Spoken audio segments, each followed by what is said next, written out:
Hey, good afternoon, Christian Faith Samoa. Welcome, welcome, welcome. Are you ready to worship today? Will you give a shout to King Jesus this afternoon? He is worthy. He is worthy to be praised. Come on, family. Lift your voice. Clap your hands. Let's worship.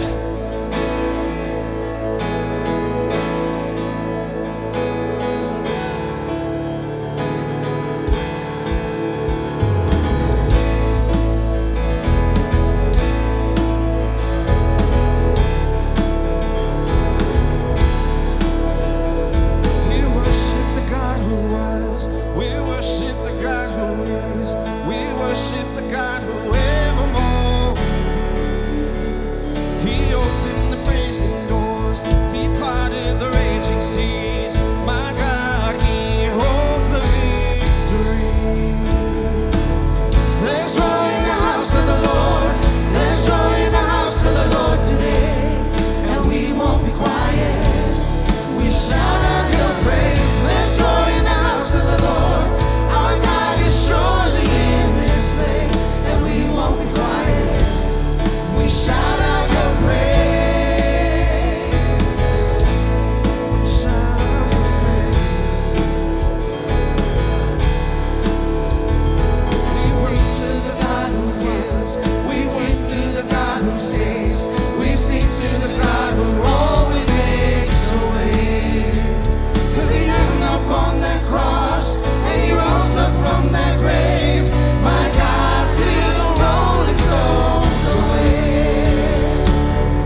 is my surrender,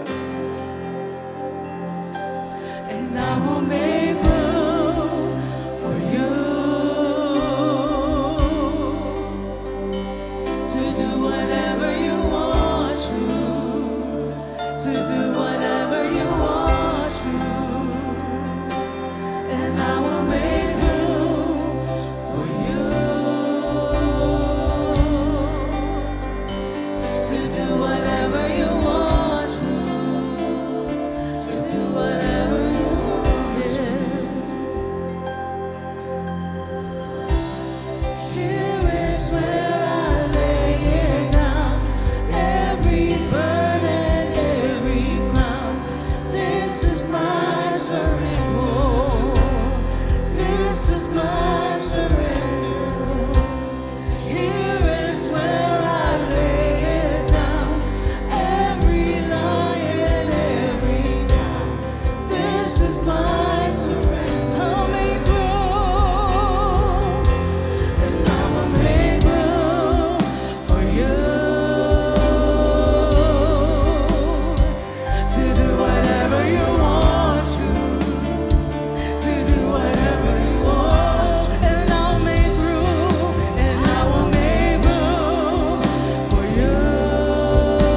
Welcome, Christian Faith Samoa. Are you ready to make room this afternoon for Jesus? Are you ready to give him all your burdens? A lot of times we try to carry the weight that we shouldn't be carrying. And I know a lot of us are going through just different seasons of life. And we want to take a minute or two to pray with you and your family and to stand in agreement with you and to help you to navigate the things of life, the pressures of life. I love how the Apostle Paul teaches us that, to be anxious for nothing, but with everything that's going on in and around you in your life, pray about it with supplication, with thanksgiving, right? To make our prayers known to God every day. Whether it's a small thing, a big thing, whatever it is that you're challenged with today, we want to take a few minutes and pray with you.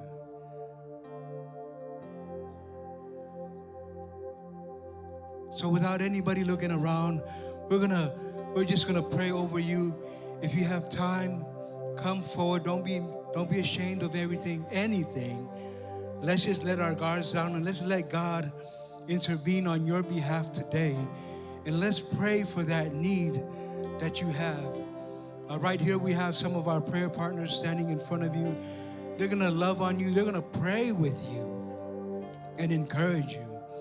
Right? One of the things about us Polynesians, right? We like to, be on the down low. We like to hold all the things that we're going through inside of us and not let anybody know. But God's breakthrough comes through prayer. God's breakthrough comes through you standing in agreement with me and those that are around you. Father, we just lift to you everyone here today. Father, we thank you for miracles, signs, and wonders. We thank you, Lord, that you are working on our behalf. We thank you, Jesus, that you are interceding on our behalf. Father, we thank you that your word teaches us to call on the elders of the church. And as they lay hands on the sick, they will recover.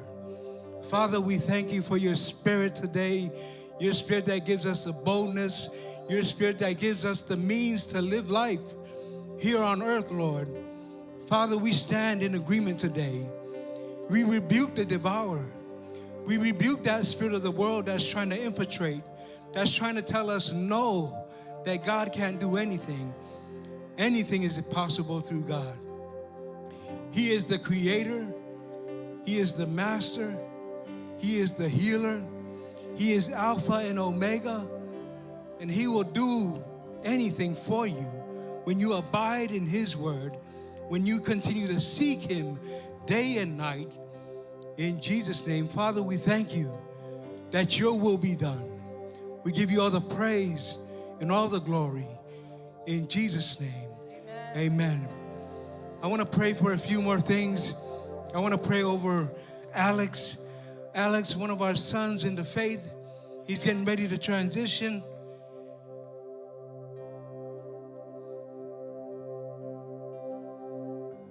And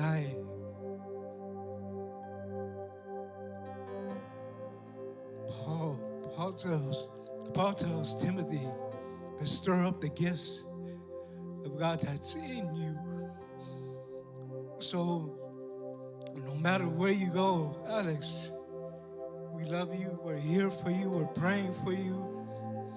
Even though, you're going to go and help mom and dad in Vegas, just remember that you are the light and that you continue to do what God has called you to do.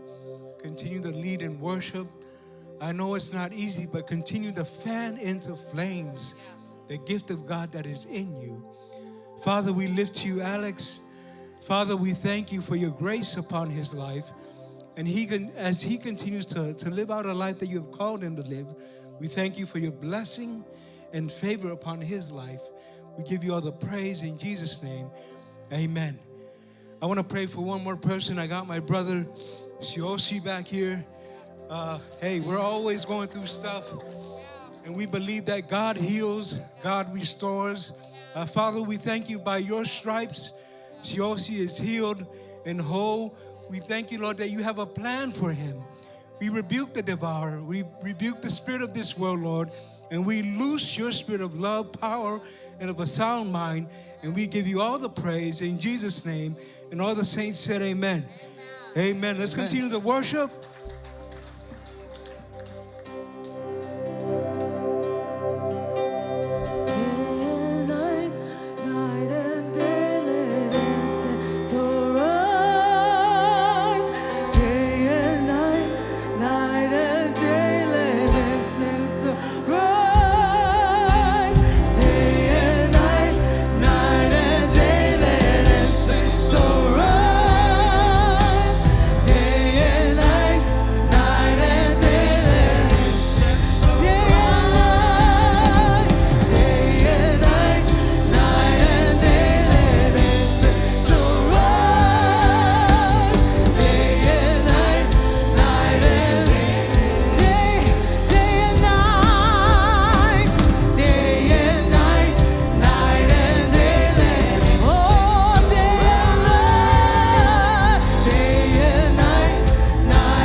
Thank you, Father.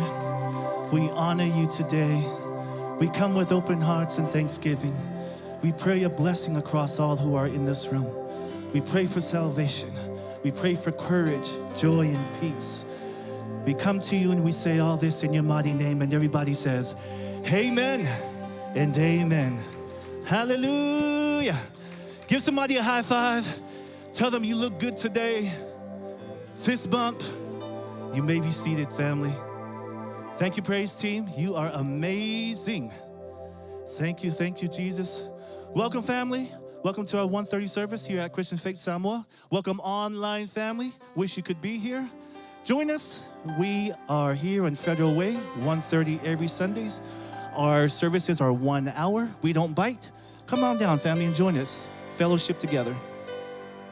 Hey, family, Tracks is happening every Sundays. So if you haven't been to one of our Tracks classes, come on through. They are at every second and third services during and in between services there. So come and find your purpose, your next steps. Everybody has a next step. Come and find a way where you can serve in the house. If you look all around, all of these wonderful people here make church happen every Sunday. Every Sunday. Can we give them a round of applause? Dream team, we love you guys, our beautiful ushers. Hey, let's prepare our tithes and offering. My favorite part of the service, tithes and offering. In this house, we live to serve, we live to give, and we love to give. That is what we do here at Christian Faith Samoa. 2 Corinthians 9:6-8 says, the Lord encourages generous giving, and that whoever sows bountifully will reap bountifully, and God loves a cheerful giver. Any cheerful givers in the house today? Oh, hallelujah. We got some cheerful givers in here. All right. Hey, sometimes we get confused. Sometimes we don't know the math. What is 10%? What are all the things? What is all of this? Long time ago, someone explained to me, hey, God blesses you with 10 pennies. You give back that first penny.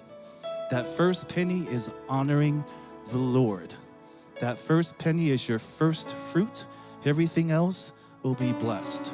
Amen. He has called us to be good stewards of all the things that he has blessed us with. Right, family? If we honor the kingdom, he will bless us. If we follow his ways are higher than our ways. His ways are mighty. His ways will bless us in all our comings and goings.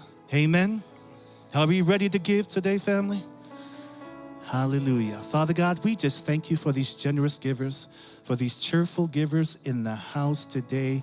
We pray that the seed falls bountifully on good ground so that it may grow and honor your kingdom. We pray to all this in your mighty name. And everybody says, amen and amen. Ushers are passing the containers, and here is the CF update. Friends, Pastor Casey here.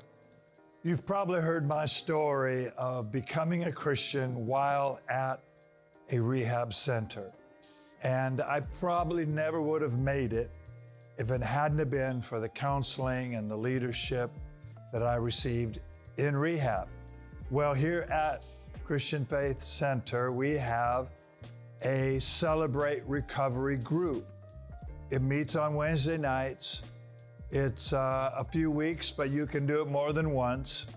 And Celebrate Recovery, led by our Pastor Tosi, will help you get that counsel, get that teaching, get the prayer that you need to rehab, to recover, to come out of whatever addictions, struggles you may be dealing with. So I encourage you to get connected to Celebrate Recovery. Go to the Christian Faith Church app or go to our information centers on Sunday and find out how you can become a part of Celebrate Recovery. Many of us deal with alcohol issues, drug issues, depression issues. Whatever it is for you, if you need this kind of support, we're here for you. We believe in you. We believe you can change, renew your mind, get healed, get whole, and get on with the life that God has planned for you. So come on and be a part of Celebrate Recovery. Wherever. Oh my goodness.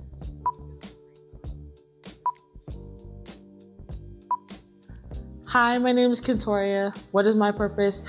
Growing up, I've had the blessing of watching my parents live out what it means to serve God with purpose.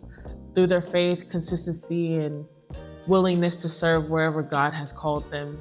They showed that purpose isn't about a title, it's about obedience. I may not know every detail of my purpose yet, but I know who I belong to. Right now, my heart is simply to be available to God.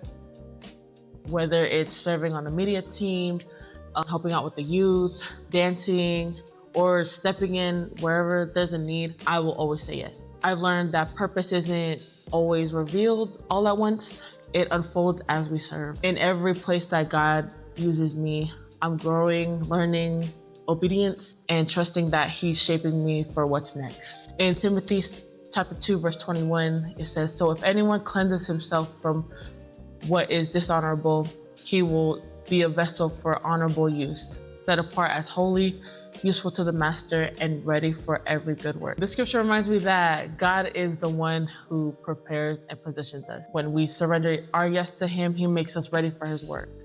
And if you're still waiting on clarity, trust this: obedience invites revelation, and God will unfold your purpose as you continue to walk with Him. In Jesus' name, amen.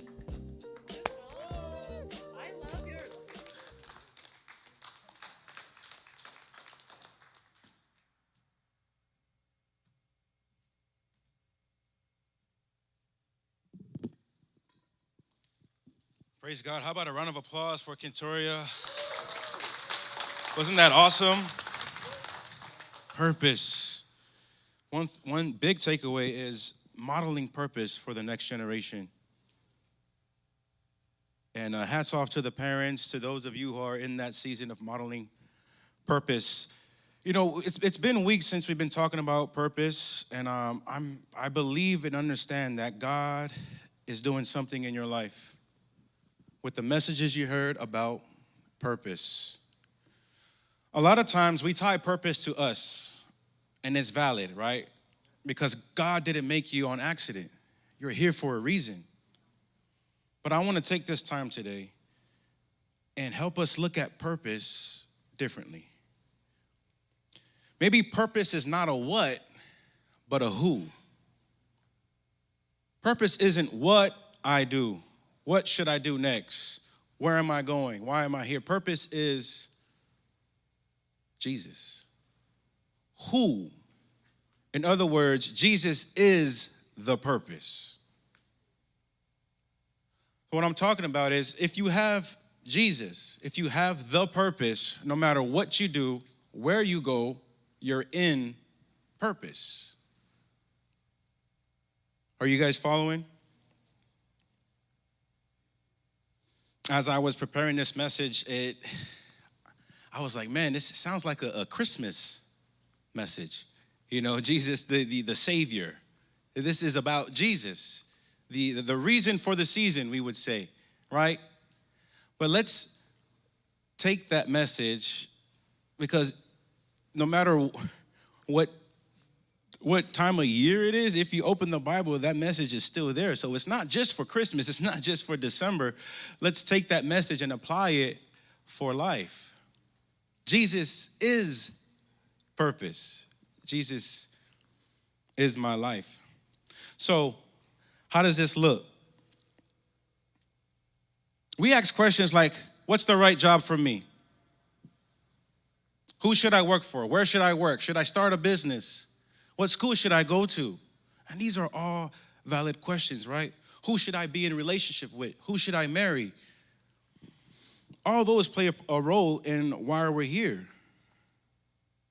But I don't know about you, but it seems like these questions occur every couple years. Say you get out of a relationship. Okay, here comes the question again. Who should I be in a relationship with? Say you're not at that job anymore. The question comes, where should I work?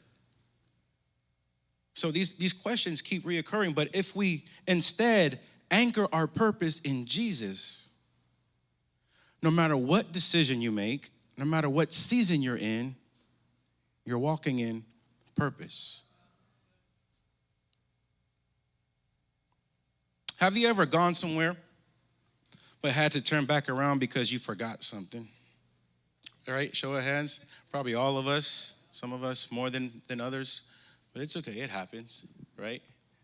Like you're on your way to the store and you forget your wallet, your ID. I mean, something, so you got to turn back around. You forget your phone, God forbid. Oh my gosh, we can't live without our phone. One of my friends came to church and he said, sorry, I forgot to text you. He was wanting to serve. And I said, oh, no, it's good. I'm glad you're here. He said, yeah, I forgot my phone. And then he said, man, I started twitching, man. I started scratching. We get so addicted to our phone. But what if we treat life like that? Like we're going along with life and we're doing things, but we forgot Jesus. Are we going to turn back around? What if we're serving in the church and we say, in the name of Jesus, I'm doing this, but we forgot Jesus, purpose himself. And that was me. I got salvation. I'm here, Jesus. Okay, what's my calling now? What's my purpose? Where do you want me? Where should I serve? I can say I forgot about Jesus. The first time I went to church, since I've had my first encounter with God, I had questions about the church in general. I was that one person you don't want in a meeting who's always saying something about something. You know, if you're in our Samoan church, have you ever been in there? It's very, ran a certain way. And so I came in and I was like, why are we doing this? Why are we doing that? What's going on with, I was just curious. But I shut my mouth, I submitted, I was quiet. And then so I started to model after pastor or somebody trying to be the best Christian. I wanted to do what was right. I just didn't know how to go about doing it. And so I would then model after people what I think a Christian should do. All the while, I left Jesus behind. So it led into works. Any of us been there before? Right? It led into burnout. It led into, I don't know if this Christian thing or Jesus thing is working anymore. I'm not getting the results I thought I should get.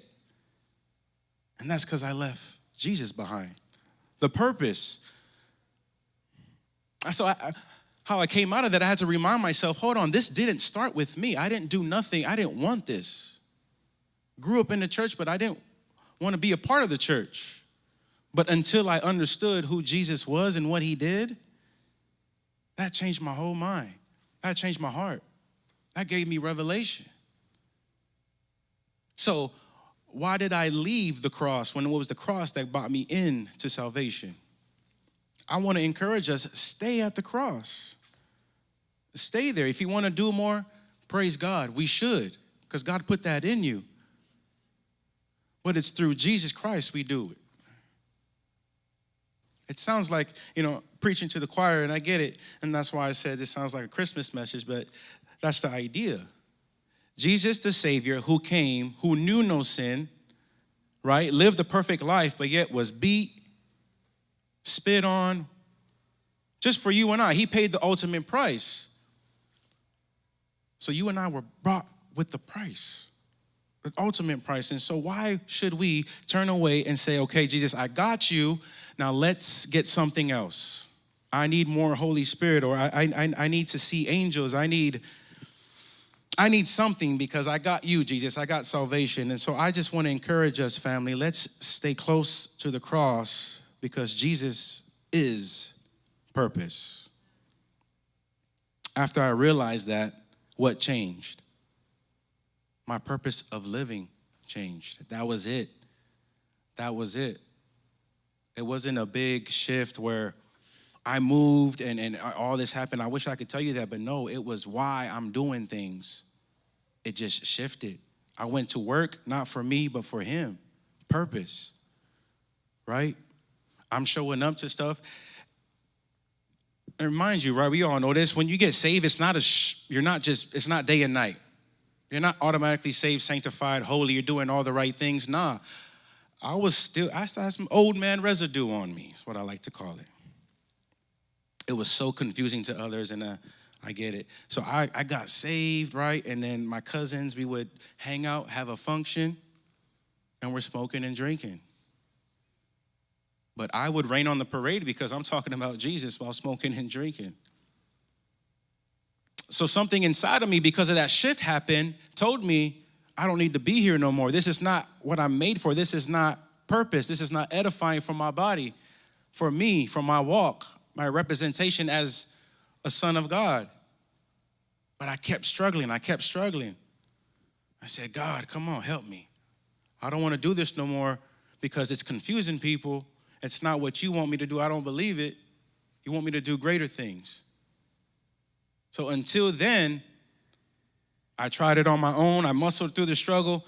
I tried to stay clean, but I only got more angst, more itchy. I was like, ooh, man, the smell. Oh, man, the commercial of the drinking and everything. I was like, oh, man, I'm tempted again. Eventually, I gave in. I felt bad. I was like, man, I suck at this. I don't know if I have Jesus anymore. It was that bad. But it wasn't until he showed me it's all about me. If you stay close to me, I will clean you up. I will give you the desires that I want you to have. If you stay close to me, you will overcome your addiction. You will overcome all the things you struggle with. Maybe it be anger, lust, greed. If we stay close to him, all these things we can overcome. Not on our own strength, but through him. Because he is purpose and there's power in purpose. Power to be who he called us to be. Ambassadors, the light, sons and daughters of God. We can't do this on our own. We need the power of God. And if you think he doesn't want it, he wants it. He wants all of it. He wants all the smoke. He's not afraid of all your problems, of your struggles. He knows. Hindsight, looking back, I was like, man, the sooner I gave it to him, the better. Why? Because he gets the glory. When you tell your testimony, man, I used to smoke a lot, I used to drink a lot, but God. See how he gets the glory? But God brought me out of it. But God gave me the strength to overcome. So everything, when you talk about your story, he gets the glory. Give it to him. He's not afraid.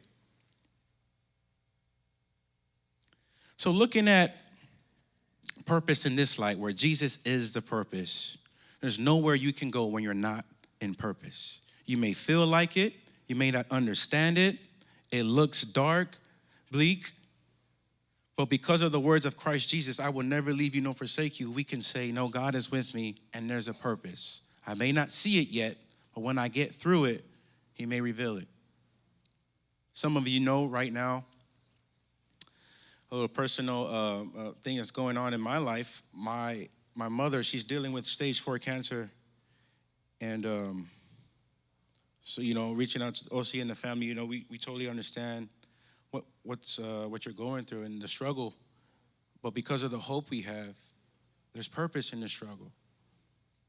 You know what I'm saying? Like, when we have Jesus, everything's in context. The struggles financially, relationally. When you have Jesus, it just doesn't mean, oh, I get it now, I see it. No, it's just there's peace. There's peace there. So can we now live for not what to do or for myself, but for the purpose, Jesus Christ? If you have your Bibles, turn to Philippians 3, 4 through 11. Man, this purpose thing really changed my life. This is how I got here. For those of you don't know me, I am not educated in the Bible. There's formal education. If you have a chance to go to school, please, seminary, learn about the Bible. We have foundations here. There's Pastor Tosi and other people who knows the Bible a lot, sit around. But for me, it was just a desire. I didn't know where that desire was going to take me. I just wanted Jesus because Jesus did so much for me. I said, I owe it to you. I owe you my life. Here I am, God. Teach me, show me. And he brought me here. So I'm a testimony of just staying close to Jesus, seeking Jesus. Philippians 3:4-11, man, Paul, he's laying out a case here. There were people coming to the church of Philippi who Paul planted, and they were making claims, false teachers, right? And I love what he says here. Are you guys there? Amen, amen. We put confidence in no human effort. Though I could have confidence in my own effort, if anyone could, indeed, if others have reason for confidence in their own efforts, I have even more. He's letting them know if they want to brag, I can brag. I'm that guy. Verse 7, I once thought these things were valuable, but now I consider them worthless because of what Christ has done. Yes, everything else is worthless when compared to the infinite value of knowing Christ, Jesus my Lord. See, he had all these accolades, all these things he had. But he said all this. Sorry, I skipped 5. Let me back up because you guys got to put it in context. Right there. I was circumcised when I was 8 days old. I'm in verse 5. I am a pure-blooded citizen of Israel and a member of the tribe of Benjamin. See, all these things, a real Hebrew if there was ever one. I was a member of the Pharisees who demanded the strictest obedience to the Jewish law. I was so zealous that I harshly persecuted the church. And as for righteousness, I obeyed the law without fault. Man, all these things. He said, none of this is compared to the value of knowing him. He counts it as rubbish. In another translation, it would say, it's trash. All compared to knowing Jesus, who you and I have a chance to know. All of this. When I first read this, I was like, man, he could have been the Messiah. He sounds perfect. He said when it came to the law, he was blameless, alluding he never sinned. Verse 7, I once thought these things were valuable, but now I consider them worthless because of what Christ has done. If anybody could have stuck to their reputation and say, man, look what I did, it was him. He's done so much. More than we could ever aspire to do. But yet, once he had the chance to know God, he said, man, none of that matters. All that matters is just to know him. He didn't even say, what's my title? To know him and find purpose. He said, just to know him. That's it. That's all he said. Yes, everything else is worthless compared to this infinite value of knowing Christ Jesus my Lord. For his sake, I have discarded everything else, counting it all as garbage, so that I could gain Christ and become one with him. I no longer count on my own righteousness through obeying the law. Rather, I become righteous through faith in Christ, for God's way of making us right. See, if Paul had to come to this realization, how much more should we? How much more? What would it look like if he just showed up at work tomorrow and say, man, I'm walking in purpose because I have Jesus. So everything you do is purpose.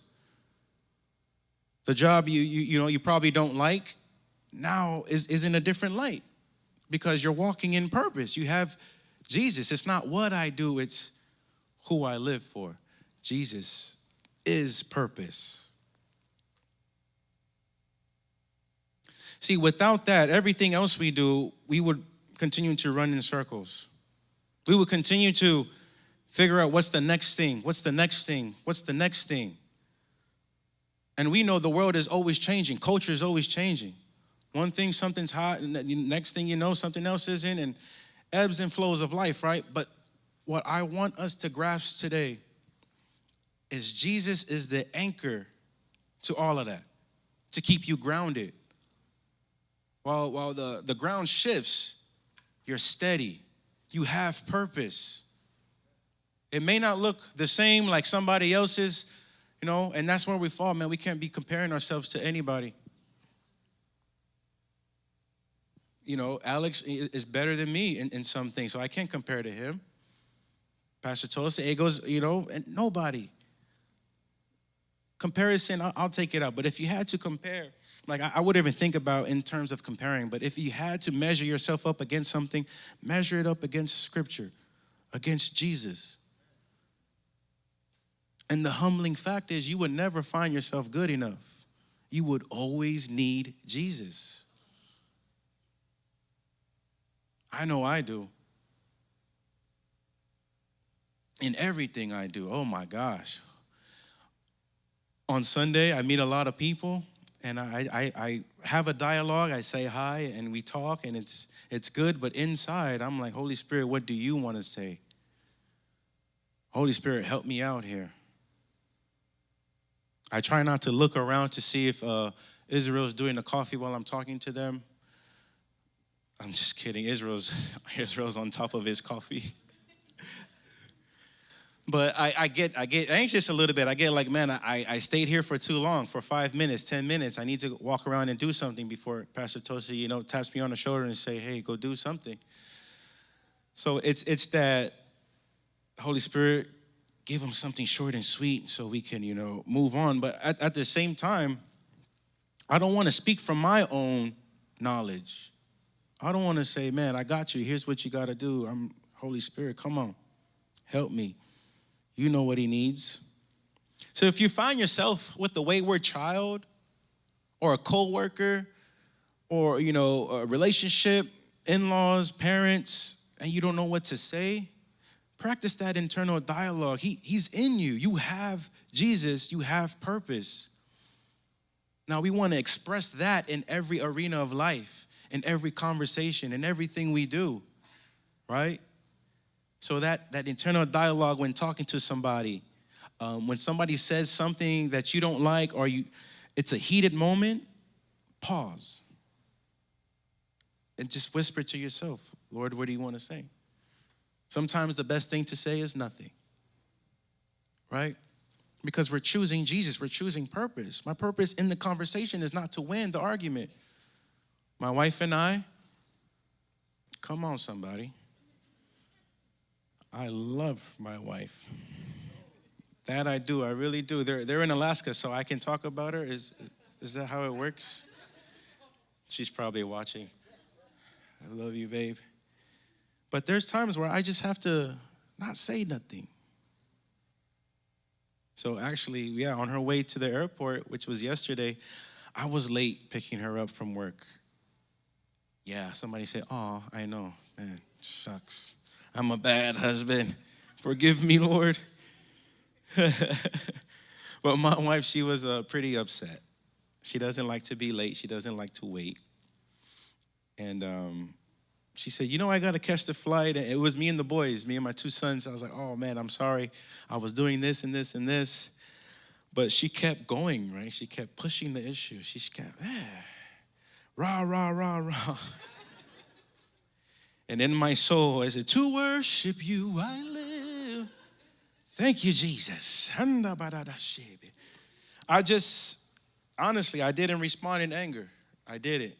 I don't know. I just couldn't. I mean, I could have. I had the choice, but it was just, I had peace. I just let her go on, and I was like, babe, I love you. Let's not depart like this. You know what I mean? What if the plane crashes? Oh my gosh. God forbid. She made it there safely, thank God. But we don't want to leave like this. Come on, baby. Give me some sugar, you know what I mean? You got it. But that was all God, because I was conscious of, man, I don't want this to blow up in my face. It was my fault. I was wrong, you right. And my boys is in the back. Right? I don't want them to be that role model treating, their wife or a lady like this. So it was bigger than me at that moment. I was like, it's not worth it for me to blow off some steam just because she's yelling at me. I was like, it's all right. So we got to the airport and everything was fine. She said, come here. She said all those kind words to me. I was like, oh, thank you. But My boys cried too. They loved it. So what I'm saying is, if you let the Holy Spirit lead you, not only it will impact your life, but those around you. If you let Jesus be your purpose, I wouldn't have to wonder and worry, man, what should I do? What should I say? What's going on, God? No, I got to let him win. I have to submit myself to him in his ways, to the word of God. So if we say, Jesus, you are my purpose, and I believe that's what we're saying, how do we know more of Jesus, right? Faith cometh by hearing, and hearing the word of God. If I say Jesus is my purpose, I need to now know more about Jesus than anything else.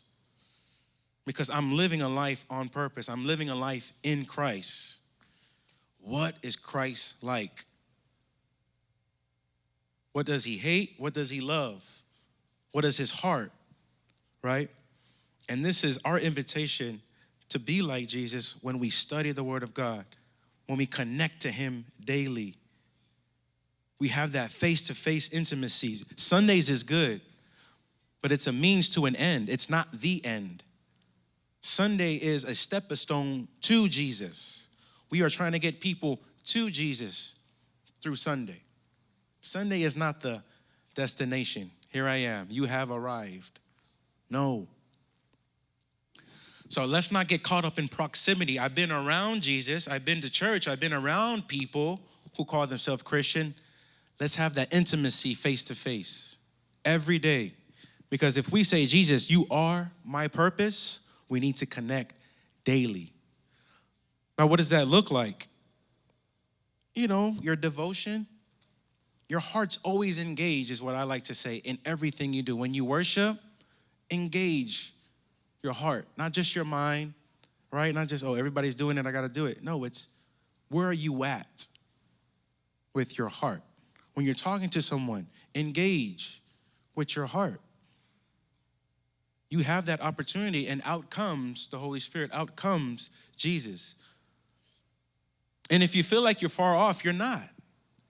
David said this, and I love it. I pray this. Search me, O God.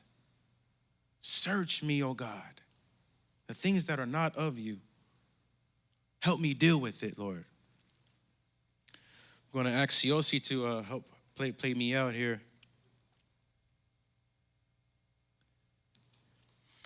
But can we imagine as a church, we all did this?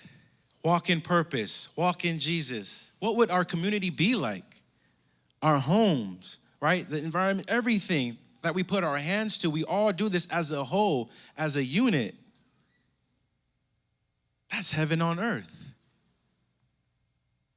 And that's what we're called to. Greater is he that is in me than he who is in this world. That he, the Holy Spirit, Jesus Christ, is a doorway for heaven to shine through. He's in each and every one of us. You're a doorway to heaven. Let people know what's on the inside. Jesus Christ. Amen.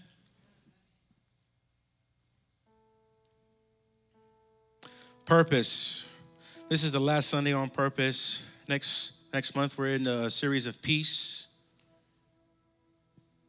And if I had a chance to speak, I'm speaking about Jesus again, the Prince of Peace. God, the purpose, you have it.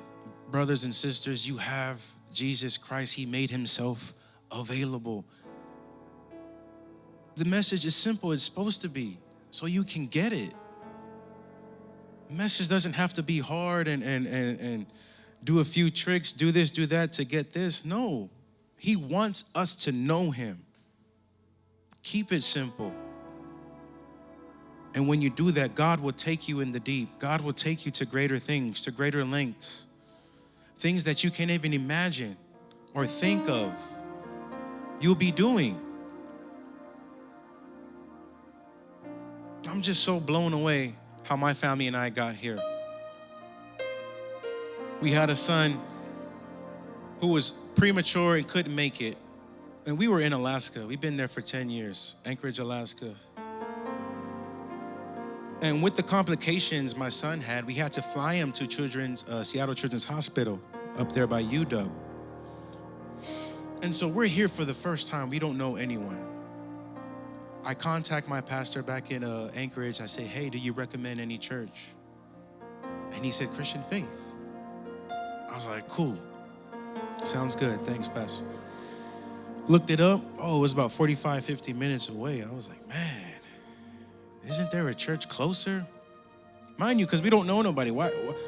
So my mind starts to calculate, is it worth the drive? What if we get there and we don't like it? What if we get lost? Or what if something happens to my son while we're 50 minutes away? So I try to rationalize all these things, but I said, nah, let's just go. Who knows? We're in a foreign place. We know nobody. Maybe this is God trying to show us something. All the while, we want our son to be healed. So let's just be obedient. So we get here, and it was during Christmas time. And we were just blown away. It's like, wow, this church is so big. I come from a church that started in a cafeteria, and then the size just stayed the same. And so we were a small church, but we came here and we're like, whoa, what is this? Honestly, if you're like me, I was skeptic. I was like, this is a mega church. And so all the heresy that we hear about mega church, the reputations and the money-eating pastors, all that came. This is my first time here at Christian Faith, right? I wouldn't say that anymore, but they had the 20-foot tree in the foyer with the big star. I bring out my phone. Oh, yeah, everybody might be going to hell because of this tree. What is going on? Lord, why'd you bring me here, you know? I just had all these ideas going through my head. And so we get in there, my family and I, we drop the kids off, and we're sitting up in front, and man, it's a show. It was a performance. Smoke, lights. They had somebody rapping. I was like, oh, for sure. These guys. I looked around, it was packed. I was like, why is everybody here?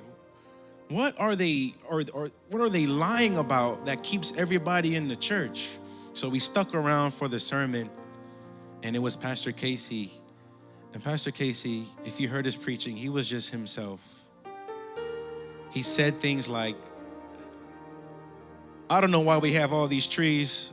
All I know is that Jesus is king. And so it sparked something in me. And so I start to relax in the chair and I say, God, you must be here because this is exactly what I needed to hear. I'm going through this storm. Doctors are saying he might not make it, my son. And I had the reminder through the message from Pastor Casey that Jesus is the king. And that was it. That was enough for me to endure through that season. Fast forward, my son passed. He went to be with God. We went back to Alaska. We got a phone call after we met Pastor Tosi and Susan, who was so kind to take us in and show us around. A job was available here, and so we packed our things and we moved here. All because of my son, Cornelius. And beyond that, all because God had a plan that I didn't know. It was in purpose though. I just knew Jesus. I was like, Jesus, you got us. Jesus, you're gonna do it. Jesus, you're gonna do whatever you need to do. And that's all I had. And I can say that's all I needed. And here I am now. My family and I get to be with you lovely people, all by the grace of God. This story really highlights what Jesus can do in your life if you let him. He is the purpose. No matter where you go, no matter what season you're in, stick to Jesus. He has a plan for you. Amen. If you don't know Jesus, I would like to take this time to pray for you. I see a lot of familiar faces in here, and I'm believing the best. You know Jesus. You call him Lord and Savior. So I'm going to pray that you will continue to lean in to what Jesus has. Lean into who Jesus is. Continue to seek his face. Matthew 6:33, seek ye first the kingdom of God and his righteousness, and all these things will be added unto you. Lord Father, I thank you so much that your spirit is with your children, Lord Father God. We thank you that all this happens because of who you are. Help us understand that you are the purpose. You are the reason for living, Lord Father God. Give us that desire, that hunger to know more of you. That no matter what comes our way, no matter what decision we have to face, Lord Father, we understand that we are in purpose. To you be all the glory, honor, and praise, Lord Father God, with everything we do. In Jesus' mighty name, amen. How about a round of applause for Christ Jesus, the King of Kings? Okay, thank you. I want to invite you to your feet as we worship out of here. And just take this time to connect.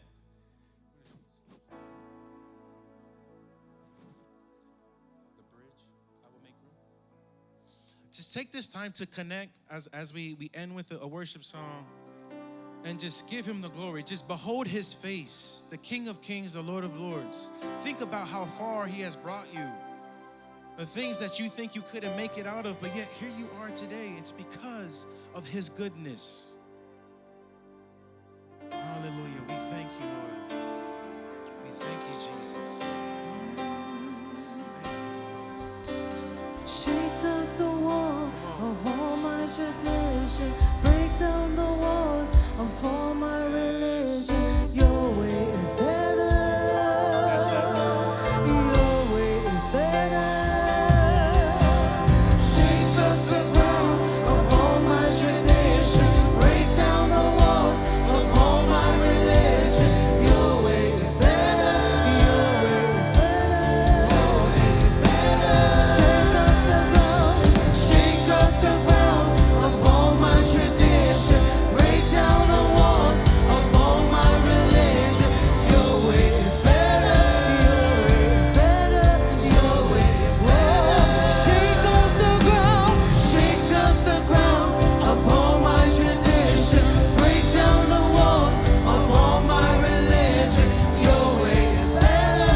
Your way is better. Your way is better.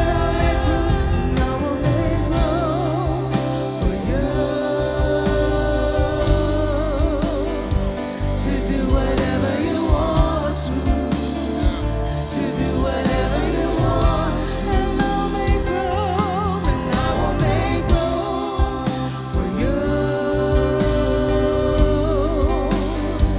to do whatever you want to do whatever you want to. Hallelujah. See, this is more than a declaration or a statement. It's a heart's posture. It's the way we live our life from day to day. That God, we want to make room for you to have your way. Interfere with our plans. Take over. We surrender. We give our lives to you, Lord Father. Have your way. In Jesus' mighty name. We thank you, Lord. As we sing the chorus this last time, connect with God. Yes. To do whatever you want to do whatever you want to, and I'll make room, and I will make room for you to do whatever you want to do whatever you want to, and I'll make room, and I will make room for you to do whatever you want to do whatever you want to. Father, again, we thank you. We love you. We adore you. We thank you that you would never leave us nor forsake us. How about we give a round of applause for Jesus Christ, the King of Kings, the Lord of Lords. We love you, God. Join us for next Sunday, 1:30 here. Amen. You are dismissed. Jesus' name.